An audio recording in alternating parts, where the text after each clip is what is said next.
Grindr, l'application de rencontre gay, dévoile le statut vie de ses utilisateurs. Grindr est dans la tourmente. L'Institut de recherche norvégien Sintef soupçonne l'application gratuite de rencontres homosexuelles de partager les données de ses membres.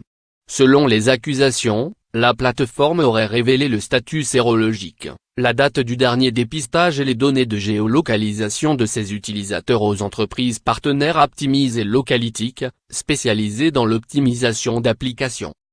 Publié sur le site BuzzFeed, les soupçons ne sont pas passés inaperçus auprès des associations de lutte contre le sida.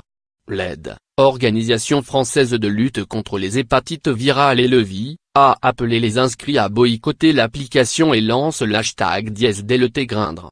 Il ne s'agit pas pour nous d'appeler à une réglementation des applications de rencontres qui serait de toute façon inefficace.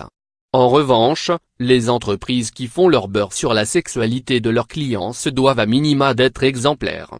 Exemplaires sur la protection des données de leurs clients et sur les enjeux évidents de prévention et de santé publique, explique l'association. De son côté, le directeur de la technologie de Grindr, Scott Chen, remet la faute sur les utilisateurs et les invite à ne plus communiquer de leurs informations personnelles. Nous donnons aux utilisateurs le choix de publier des informations sur eux. Il est clairement inscrit dans notre politique de confidentialité que, si vous choisissez d'entrer ces informations, elles deviendront elles aussi publiques.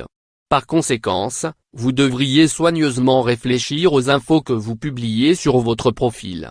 Grindr n'a jamais vendu et ne vendra jamais d'infos personnelles identifiables à des tierces parties ou à des annonceurs, précise-t-il en un communiqué publié sur Tumblr. Il ajoute: des milliers d'entreprises utilisent ces plateformes qui ont une très bonne réputation. Il s'agit de pratiques standards dans l'écosystème des applications mobiles. Aucune information d'utilisateur Grindr n'est vendue à des tiers. Nous payons ces fournisseurs de logiciels pour utiliser leurs services.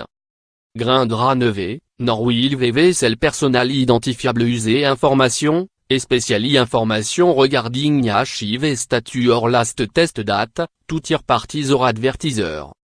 Face à la polémique, Grindr a décidé d'arrêter de partager le statut sérologique de ses membres, étant donné les très vives réactions, qui sont dues à une incompréhension de cette technologie. Nous allons arrêter de partager les informations pour apaiser les craintes des gens.